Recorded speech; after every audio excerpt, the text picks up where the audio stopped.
जय हिंद। I am Arun Kumar and I welcome you all to T2 classes. आज का हमारा टॉपिक है ब्रिक्स और ब्रिक्स के अंतर्गत आने वाला न्यू डेवलपमेंट बैंक। ये आपको 5 देशों के राष्ट्र अध्यक्ष दिखाई दे रहे हैं। इन्हीं 5 देशों का समूह कहलाता है ब्रिक्स।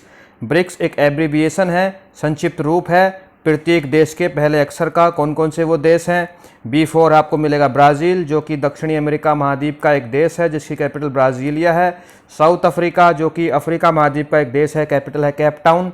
आई से इंडिया आएगा, रशिया आएगा और चाइना आएगा। ये इन 5 देशों का समूह है ब्रिक्स। ये एक अंतर्राष्ट्रीय संस्था नहीं है, ये केवल एक ग्रुप है जिसके एनुअल समिट हर साल होता है और 5 देशों के राष्ट्राध्यक्ष आपस में मिलते हैं। जैसे कि हाल ही में कल और परसों जिसका 14वां समिट होने वाला है, वर्चुअल मोड में ये समिट होगा, बीजिंग चाइना में होगा, यानी कि चाइना इसको होस्ट करेगा। चाइना वर्तमान में इसका चेयरपर्सन भी है ब्रिक्स का। इसकी जो 14वां ब्रिक्स का समिट होने वाला है 23 और 24 जून को, उसका जो थीम है वो है foster high quality BRICS partnership usher in a new era for global development, जिसका मतलब होता है उच्च गुणवत्ता वाली ब्रिक्स साझेदारी को बढ़ावा देना, वैश्विक विकास के लिए एक नए युग की शुरुआत करना। कभी कभी ये पूछ लिया जाता है कि 14th समिट जो हुआ है, 14वां समिट जो हुआ है ब्रिक्स का, उसका थीम क्या था? और ये ऑप्शन में 4 थीम दिए जाते हैं और उनमें से एक ये लिखा रहता है, तो इसको याद कर लीजिएगा। कौन कौन से देश हैं ब्रिक्स के अंदर? जैसा मैंने बताया 5 देश हैं। चाइना के लीडर है अभी जो वर्तमान में राष्ट्राध्यक्ष हैं राष्ट्रपति शी जिनपिंग। रशिया के वर्तमान में राष्ट्राध्यक्ष हैं Vladimir Putin. India mister Narendra Modi जो प्राइम मिनिस्टर हैं। साउथ अफ्रीका के हैं क्रिल रोमापोसा और ब्राज़ील के हैं जेयर बोल्सोनारो। इन 5 राष्ट्राध्यक्ष जो हैं 23 और 24 जून को वर्चुअल मोड में मिलेंगे और इसका चेयरपर्सन है चाइना और मीटिंग को होस्ट करेगा बीजिंग चाइना। ये हैं वो 5 राष्ट्राध्यक्ष, साउथ अफ्रीका, इंडिया, ब्राज़ील, उस mister Putin Russia and Xi Jinping China. ये 5 राष्ट्राध्यक्ष कल मिलकर इस मीटिंग को कंप्लीट करेंगे वर्चुअल मोड में। चलिए हम ब्रिक्स के बारे में जानने की कोशिश करते हैं। BRICS is an acronym. Acronym का मतलब होता है संक्षिप्त रूप है for the grouping of world's leading emerging economic namely Brazil, Russia, India, China and South Africa.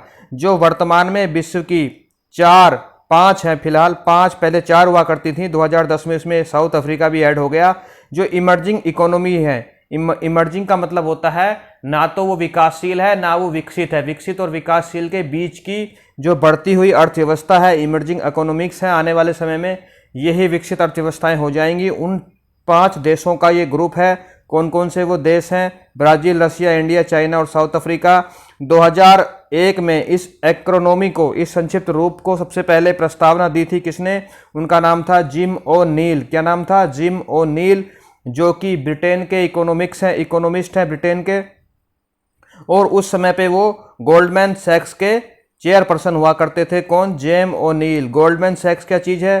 Goldman सैक्स एक ग्लोबल फाइनेंशियल इंस्टीट्यूट है, ग्लोबल फाइनेंशियल इंस्टीट्यूट है जो कि बड़े लेवल पे फाइनेंशियल सर्विस प्रोवाइड कराता है सभी देशों को, प्राइवेट कंपनी को, इक्विटीज़ का इन्वेस्टमेंट कराता है, लोन प्रोवाइड कराता है और काफ़ी सारे फाइनेंशियल इंस्टीट्यूट के काम करता है। गोल्डमैन सैक्स एक संस्था है, अंतर्राष्ट्रीय संस्था है। इसके उस समय चेयरपर्सन हुआ करते थे जिम ओ नाइल, जो कि ब्रिटेन के हैं। उन्होंने सबसे पहले ब्रिक की प्रस्तावना दी थी। देखिए यहाँ पे ब्रिक लिखा है, ब्राज़ील, रशिया, इंडिया और चाइना। यहाँ पे अभी साउथ अफ्रीका नहीं है। 2006 में क्या हुआ? 2006 में UNGA की एनुअल मीटिंग चल रही थी। यूनाइटेड नेशन जनरल असेंबली की एनुअल मीटिंग में इन 4 देशों के, कौन कौन से? ब्राज़ील, रशिया, इंडिया और चाइना, इन 4 देशों के विदेश मंत्री मिलते हैं और ऐसी प्रस्तावना करते हैं, ऐसा कोऑर्डिनेट करते हैं कि हम जो है रेगुलरी डिप्लोमेटिक कोऑर्डिनेशन के लिए एनुअल मीटिंग करेंगे। ऐसी प्रस्तावना कर देते हैं। हेडक्वार्टर जो है ब्रिक्स का वो संघई में है, चाइना के अंदर संघई में ब्रिक्स का हेडक्वार्टर है। कौन कौन से देश? फिर से मैं मैप में आपको दिखा देता हूँ। Russia, China, India, south Africa और ब्राज़ील, इन 5 देशों का ये समूह है। यहाँ पे इसका बीजिंग में इसका मिलेगा आपको हेडक्वार्टर चाइना में। तो इसकी स्ट्रक्चर क्या है? ब्रिक्स की स्ट्रक्चर क्या है? BRICS does not exist in form of an organization. जैसे मैंने आपको शुरू में बताया, ये कोई ऑर्गेनाइजेशन नहीं है, बल्कि ये क्या है, it is an annual summit between supreme leader of 5 nation. 5 देशों के जो राष्ट्र अध्यक्ष हैं उनके बीच में होने वाली वार्षिक समिट को ही ब्रिक्स कहा जाता है। इसका जो चेयरपर्सन होता है वो हर साल चेंज होता रहता है। इसी क्रम में ब्राज़ील के बाद रशिया का नंबर आएगा, रशिया के बाद इंडिया का, इंडिया के बाद चाइना का, चाइना के बाद साउथ अफ्रीका का। फिलहाल इसका चेयरपर्सन चाइना है। 2021 में जो इसका चेयरपर्सन भारत हुआ करता था और भारत ने दिल्ली में इस मीटिंग को होस्ट किया था वर्चुअल मोड से। वो 13वां समिट था ब्रिक्स का, जो कि इंडिया में हुआ था 9 सितंबर 2021 को, और चेयरपर्सन थे मिस्टर नरेंद्र मोदी, जो कि भारत के प्रधानमंत्री हैं, राष्ट्र अध्यक्ष हैं। हम ब्रिक्स के कुछ गुणों की, क्वालिटीज़ की, साइलेंट फीचर्स की बात कर लेते हैं। तो ब्रिक्स आपस में जुड़ने के बाद दुनिया की पूरी जितनी भी पॉपुलेशन है उसका 40% हिस्सा केवल ब्रिक्स के देश में रहता है, और दुनिया की टोटल जीडीपी का 30% जीडीपी केवल ब्रिक्स कंट्री से ही आती है। It is an emerging investment market, उभरता हुआ बाजार है निवेश के लिए, और आने वाले समय में ग्लोबल पावर बन जाएगा।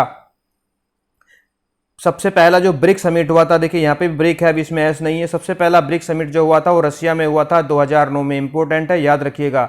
इसकी प्रस्तावना रखी थी मैंने आपको बताया 2001 में गोल्डमैन सैक्स के नील ओब्रायन नाम के अर्थशास्त्री ने। उसके बाद 2006 में जब यूएनजीसी की जनरल असेंबली मीटिंग चल रही थी, वहाँ पे सारे के सारे अपने विदेश मंत्रियों ने, 4 देशों के विदेश मंत्रियों ने मिलकर ऐसा डिसाइड किया कि हम एनुअल मीटिंग करेंगे और कोऑर्डिनेशन करेंगे आपस में। और 2009 में इसकी पहली मीटिंग हो जाती है रशिया में। तब यहाँ पे ब्रिक है, अभी यहाँ पे साउथ अफ्रीका नहीं आया है। इसकी जो दूसरी समिट होती है 2010 में, दिसंबर 2010 में, तब ऐसा डिसाइड किया जाता है कि हम साउथ अफ्रीका को भी इनवाइट कर लेते हैं ब्रिक के अंदर, और तब ब्रिक का नाम बदल के हो जाता है ब्रिक्स। यहाँ पे एस जो है साउथ अफ्रीका इसके अंदर आ जाता है, और साउथ अफ्रीका जो है ब्रिक्स के तीसरे समिट के अंदर भाग लेता है।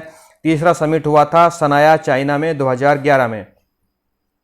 ब्रिक्स जो बनाया गया, तो इसके ऑब्जेक्टिव क्या हैं? तो to promote and achieve economic development, जो इकोनॉमिक डेवलपमेंट करना है उसको बढ़ावा देना है और उसको अचीव करना है, ताकि अर्थव्यवस्था के क्षेत्र में विकास किया जा सके। टू अचीव रीजनल डेवलपमेंट, क्षेत्रीय विकास को बढ़ावा देना। जो टू रिमूव ट्रेड बैरियर्स, जो एक दूसरे देश आपस में व्यापार करते हैं उसमें जो बाधाएं आती हैं उन बाधाओं को दूर करना। Optimum use of the resources, संसाधनों का सही रूप से दोहन करना। Building harmony and relationship among the Nations, जो ब्रिक्स के देश हैं उनके बीच में अच्छे संबंध बनाना, और उनके बीच में एक दूसरे के प्रति जो है कोई डर की भावना ना रहे, कोई भेदभाव की भावना ना रहे, ऐसा कोई संदेह ना रहे, ऐसी भावना को विकसित करना, विश्वास की भावना को विकसित करना सहयोगी देशों के बीच में। To become a dominate supplier, ये इंपॉर्टेंट है, याद रखिएगा। To become a dominant supplier of manufacture goods, जो गुड्स का उत्पादन होगा उनका डोमिनेंट सप्लायर बनना। डोमिनेंट मतलब मुख्य सप्लायर बनना। गुड्स के मैन्युफैक्चर में पूरे दुनिया में ब्रिक्स को बनाना है क्या? सबसे बड़ा मेन सप्लायर, वर्चस्व स्थापित करना है इसका। सर्विसेज में, सेवाओं में, और कच्चे मटेरियल में 2050 तक जो है ऐसा बना देना है ब्रिक्स के देशों को कि ये इनका डोमिनेंट हो जाए, ये जो वर्चस्व स्थापित हो जाए गुड मैन्युफैक्चर्स में, सर्विसेज में और रॉ मटेरियल्स में। रिएक्ट ऑन टेररिज्म, एक साथ मिलकर आतंकवाद के खिलाफ कार्य करना। एरियाज ऑफ कोऑपरेशन क्या है ब्रिक्स के? मुख्य मेन एरिया ऑफ कोऑपरेशन है economic cooperation, political and security cooperation and people to people exchange. People to people exchange का मतलब होता है आपस में छोटी मोटी पार्टियां या क्षेत्रीय दल भी आपस में, या फिर हम कहेंगे प्राइवेट कंपनियां, बैंक्स, कॉरपोरेट्स या एनजीओज आपस में देशों के मिलके मीटिंग करते रहेंगे, मिलते रहेंगे, एक दूसरे से अपने विचार साझा करते रहेंगे, उसे कहते हैं पीपल टू पीपल एक्सचेंज। राजनीतिक और सुरक्षा के क्षेत्र में सहयोग और अर्थव्यवस्था के क्षेत्र में सहयोग, ये इसके मेन एरिया हैं कोऑपरेशन के। इसके अलावा जितने एरिया है मैं आपको बता चुका हूं। भारत के लिए ब्रिक्स का क्या इंपॉर्टेंस है? बहुत ही इंपॉर्टेंट क्वेश्चन हो जाता है आपके मेंस की दृष्टि से। For consultation and cooperation on economic issues, जो भारत के अर्थव्यवस्था के क्षेत्र में इशू आ रहे हैं उसमें सहयोग को बढ़ावा मिलेगा भारत को, और एक दूसरे से विचारों को साझा भी किया जा सकता है, अपनी बातों को अपने मंच पे रखा जा सकता है। Support on terrorism, food, energy security and climate change, Bharat के जो मुख्य मुद्दे हैं आतंकवाद है, खाद्य सुरक्षा है, एनर्जी एनर्जी है, सुरक्षा की बात करें या हम क्लाइमेट चेंज की बात करें, इन सारे मुद्दों को सपोर्ट मिलती है ब्रिक्स के थ्रू भारत को। Engagement of India with other BRICS countries on NSG memberships. देखिए एनएसजी क्या है, न्यूक्लियर सप्लायर ग्रुप है जिसमें 48 देश हैं। ये देश जो है आपस में न्यूक्लियर को एक दूसरे को सप्लाई कर सकते हैं, उसकी टेक्नोलॉजी को सप्लाई कर सकते हैं और एक दूसरे को अपनी जो न्यूक्लियर बनाने वाली इक्विपमेंट है वो भी सप्लाई कर सकते हैं, ये 48 देश। लेकिन भारत इन 48 देशों में नहीं है। ब्रिक्स में से बाकी 4 देश जो बच गए, ब्राज़ील, रसिया, चाइना और साउथ अफ्रीका, वो चारों के चारों एनएसजी का हिस्सा हैं। भारत भी एनएसजी का हिस्सा होना चाहता है, तो क्योंकि ब्रिक्स के चारों देश एनएसजी का हिस्सा हैं तो वो भारत को सपोर्ट करेंगे एनएसजी का हिस्सा बनने के लिए। प्लस एनएसजी के मेंबर के साथ ग्रुप में रहने से एनएसजी के बारे में भारत को पता चलता रहता है। हालांकि चाइना भारत को कभी भी एनएसजी का हिस्सा बनना नहीं चाहता।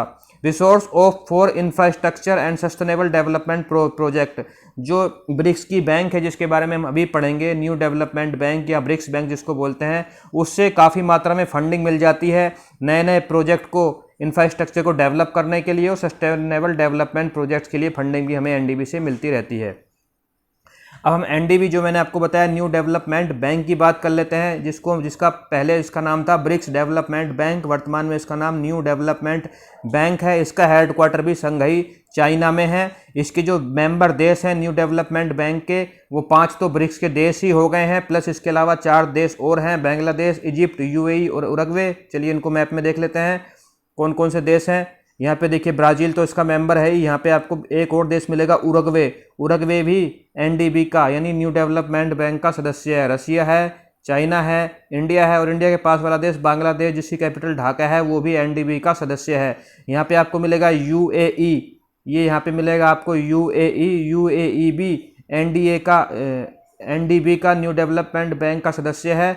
और अफ्रीका का एक और देश ये इजिप्ट, जिसे मिस्र बोलते हैं हिंदी में, वो भी न्यू डेवलपमेंट बैंक का सदस्य है। ये न्यू डेवलपमेंट बैंक का लोगो है। और न्यू डेवलपमेंट बैंक जो है यूएन के जितने भी नेशंस हैं सबके लिए खुला हुआ है, कोई भी इसका सदस्य बन सकता है जो इसकी शर्तों को फुलफिल करता होगा। इसके जो वर्तमान में प्रेसिडेंट हैं वो हैं मार्कोस पार्डो त्रोयाजो, जो कि ब्राज़ील के रहने वाले हैं। मार्कोस पार्डो त्रोयाजो जो कि इसके दूसरे प्रेसिडेंट हैं। इसके पहले जो प्रेसिडेंट थे तो भारत के केवी कामत थे। ये क्वेश्चन एग्जाम में काफ़ी बार पूछा गया और ये भी पूछा जाएगा। 2020 से वर्तमान तक यही है इसके प्रेसिडेंट। नाम याद रखिएगा, मार्कोस पार्डो त्रोयाजो ब्राज़ील के हैं। अब हम जान लेते हैं ब्रिक्स की जो बैंक है, BRICS bank, new development bank के बारे में। जो चौथा ब्रिक्स समिट हुआ था भारत में 2012 में, उसमें इसकी प्रस्तावना रखी गई कि हम सब मिलकर एक बैंक बना लेते हैं, पाँचों के पाँचों देश, जिसका नाम रखेंगे ब्रिक्स बैंक। और 2014 में जो छठा ब्रिक्स का समिट हुआ, कहाँ पे हुआ? फोर्टलेजा में हुआ। वहाँ पे फोर्टलेजा डिक्लेरेशन के द्वारा इस बैंक की स्थापना कर दी जाती है, जो कि 2016 से पूर्ण रूप से अपना कार्यभार संभाल रहती है। $100 बिलियन इसकी तब हर एक देश ने $100 बिलियन दिए थे इस बैंक को शुरुआत करने के लिए।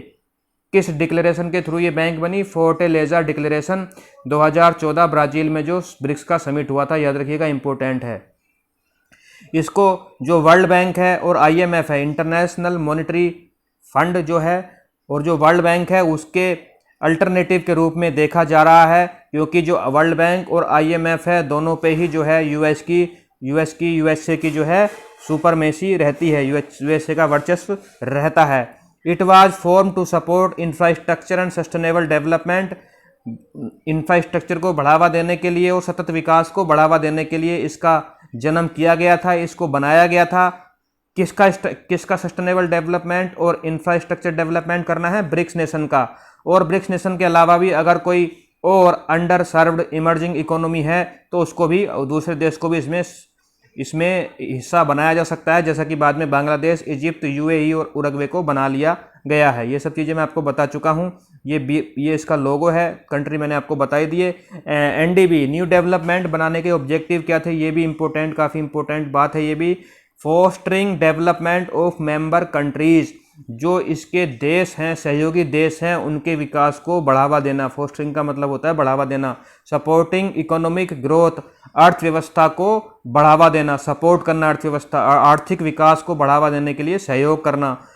सहयोग कैसे करेगी एनडीबी? एनडीबी फंड ही प्रोवाइड करा कर सकती है, क्योंकि ये फंडिंग करेगी, क्योंकि ये एक बैंक है।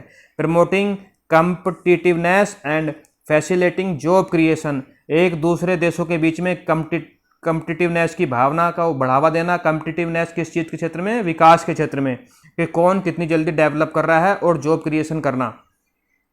Building knowledge sharing platform among developing countries, विकासशील देशों के बीच में ज्ञान को साझा करने का एक प्लेटफॉर्म विकसित करना। इंफ्रास्ट्रक्चर प्रोजेक्ट फंडिंग, जैसे मैंने आपको बताया इंफ्रास्ट्रक्चर के और सस्टेनेबल डेवलपमेंट के प्रोजेक्ट को फंडिंग देना, जैसे कि भारत में मुंबई मेट्रो रेल और दिल्ली मेरठ गाजियाबाद में जो रैपिड रेल प्रोजेक्ट बनाया जा रहा है उसकी फंडिंग न्यू डेवलपमेंट बैंक के थ्रू ही की गई है।